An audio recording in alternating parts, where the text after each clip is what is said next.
मुझे पता है मेरी इस वीडियो को देखने के बाद हलचल मचने वाली है, लेकिन मुझे कोई मलाल नहीं होगा, क्योंकि हम समाज में होने वाले इस तरह के व्यवहार को नहीं देख सकते। हम में नाराज़गी हो सकती है आपस में, हम आपस में बैठकर बात कर सकते हैं, लेकिन इस तरह से सार्वजनिक रूप से पोस्टों को डालना, कमेंट करना और किसी व्यक्ति के समर्पण को अगर हम ड्रामा ढोंग कहते हैं तो ये हमारी छोटी सोच को दर्शाता है। आरोप यति महाराज पर भी बहुत लगे हैं। हम उनके संघर्ष को कभी नहीं भूल सकते। विदेशों में पढ़ाई करने के बाद जो व्यक्ति एक अच्छी जॉब कर सकता था, एक अच्छे पैकेज पर अपने जीवन को बिता सकता था, अपने परिवार के साथ, अपनी पत्नी के साथ रह सकता था, अपने बच्चों के साथ रह सकता था, आखिरकार उसने अपने सर का 500 करोड़ का इनाम क्यों लगवाया? आप और हमारे लिए, धर्म के लिए, धर्म को बचाने के लिए। तो किसी के त्याग को आप आंकना बंद कीजिए। आप किसी का जब आप त्याग मापते हैं, आप उस त्याग को आप तोलते हैं, तो आप अपना सम्मान खो बैठते हैं। अभी एक वीडियो बहुत तेज़ी से वायरल हो रहा है। आम आदमी पार्टी के नेता, कैबिनेट मंत्री का एक वीडियो बहुत तेज़ी से वायरल हो रहा है, जहां पर वे करीब 10,000 लोगों का सामूहिक रूप से धर्मांतरण करवा रहे हैं। दिल्ली के सीमापुरी से आम आदमी पार्टी के विधायक और एक विधायक का इस तरह से सामूहिक धर्मांतरण में जाना और हिंदू देवी देवताओं के बारे में अपशब्द बोलना, ब्रह्मा विष्णु महेश को ना माने ये आह्वान करना, लोगों को ये शपथ दिलाना, ये उचित नहीं है। लेकिन ये बात मैं आपको क्यों कह रहा हूँ? क्योंकि आज एक सन्यासी पर कुछ ऐसे आरोप प्रत्यारोप लगाए गए हैं बहुत करीबी द्वारा कि ये जो सब कुछ हो रहा है ये आज के सन्यासियों का, जो आज के जो सन्यासी है वे जिस प्रकार से ढोंग कर रहे हैं धर्म के नाम पर, ये उनके कारण हो रहा है। अन्यों की तो मैं बात नहीं करूँगा, मैं सीधी सीधी बात करता हूँ। आप जानते होंगे किसी से छुपा हुआ नहीं है। देवी डासना मंदिर गाजियाबाद से अभी जिन 5 साधुओं ने संन्यास लिया उनमें नाम था डॉक्टर अरविंद वत्स अकेला, जो बीएमएस और एमडी हैं। कल तक उनका ये प्रोफेशनल एक प्रकार का ये उनका कार्य था, लेकिन स्थिति वर्तमान में कुछ ऐसी आई कि उनको संन्यास लेना पड़ा।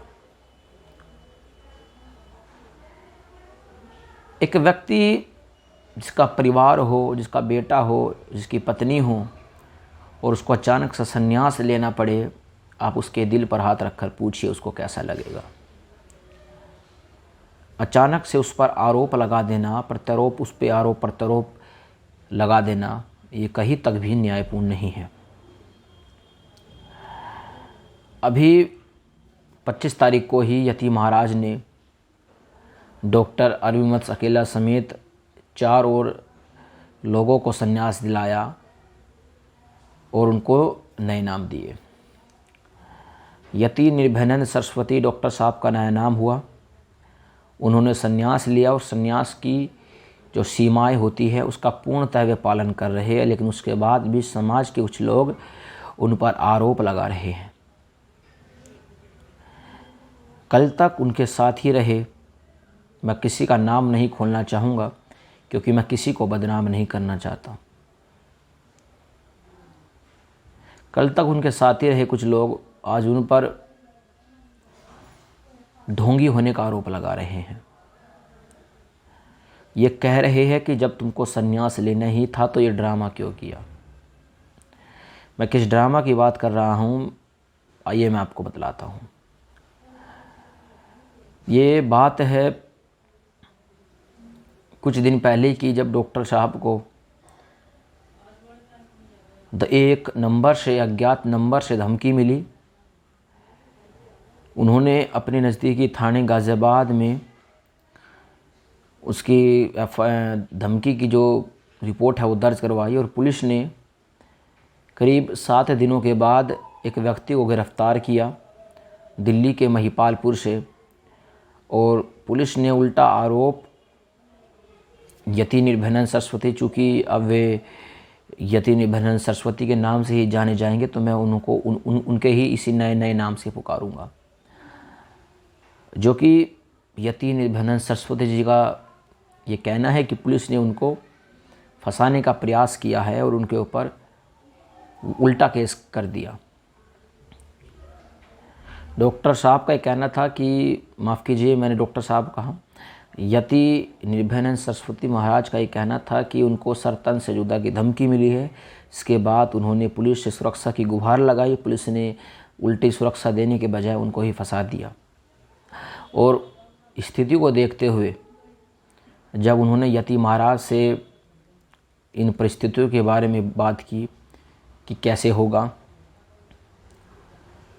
तो डॉक्टर साहब को संन्यास लेने के लिए कहा गया। तो उन्होंने एक शिष्य के भांति गुरु की बात को नहीं नकारा और उन्होंने संन्यास लिया।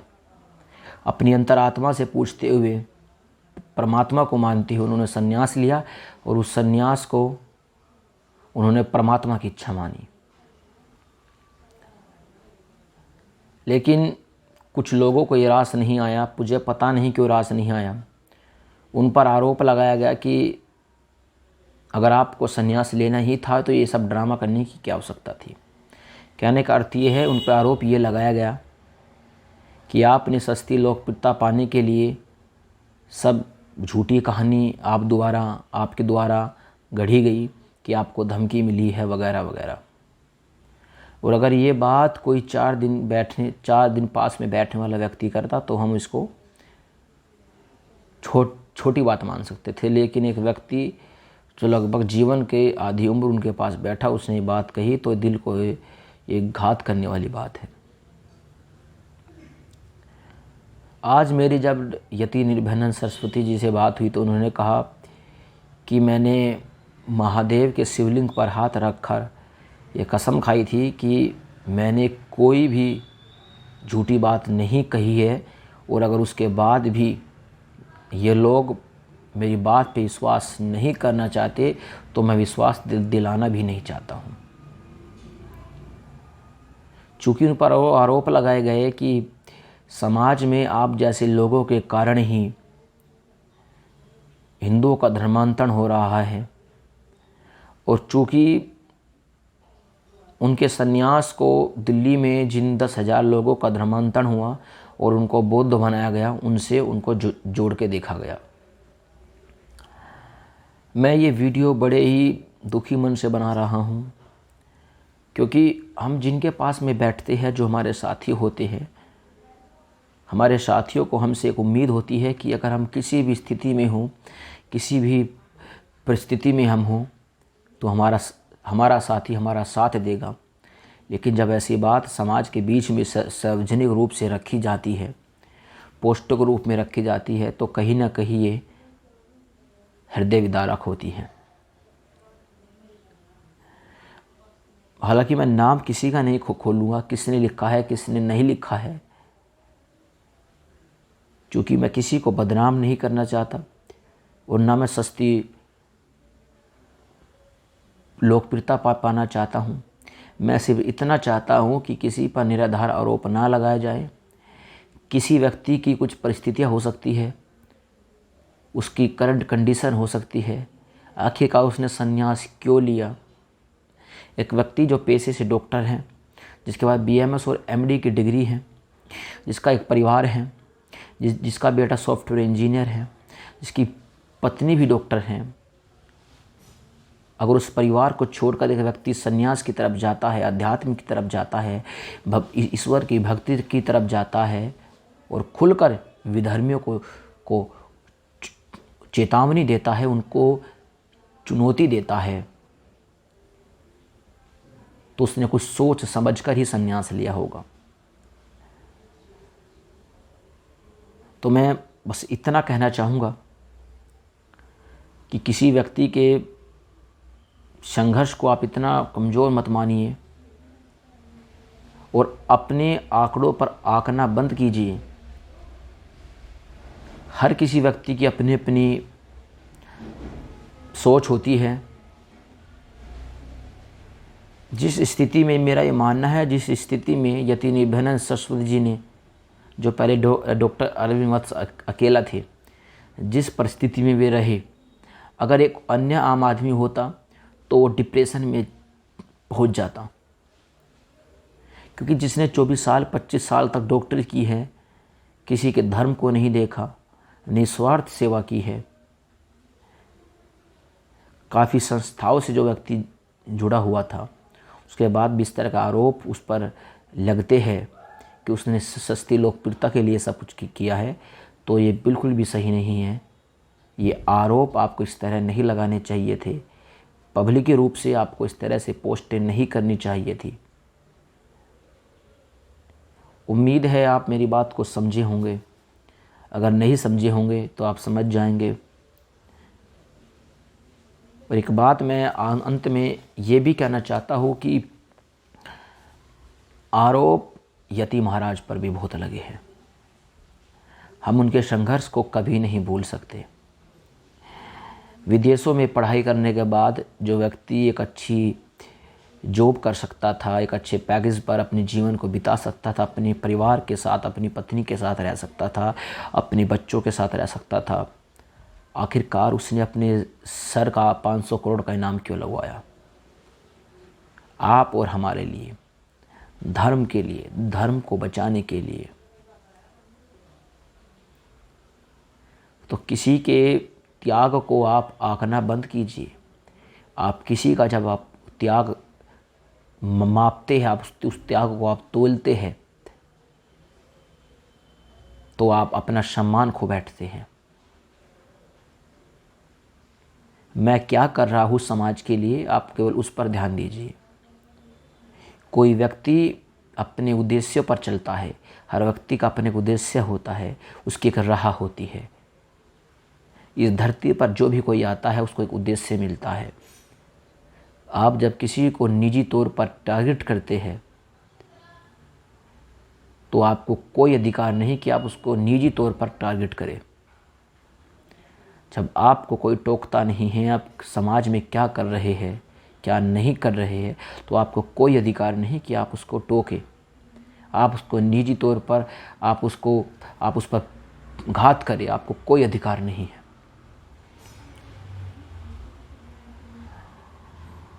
मुझे पता है मेरी इस वीडियो को देखने के बाद हलचल मचने वाली है, लेकिन मुझे कोई मलाल नहीं होगा, क्योंकि हम समाज में होने वाले इस तरह के व्यवहार को नहीं देख सकते। हम में नाराज़गी हो सकती है आपस में, हम आपस में बैठकर बात कर सकते हैं, लेकिन इस तरह से सार्वजनिक रूप से पोस्टों को डालना, कमेंट करना और किसी व्यक्ति के समर्पण को अगर हम ड्रामा ढोंग कहते हैं तो ये हमारी छोटी सोच को दर्शाता है। तो बस मैं अधिक बात ना करूँगा और अपनी बात को मैं यहीं पर समाप्त करूँगा और उम्मीद है आपको मेरी बात समझ में आई होगी। जिस तक मैं संदेश पहुँचाना चाहता था पहुँच गया होगा। हर हर महादेव, हर हर महादेव, हर हर महादेव। जय श्री राम, वंदे मातरम।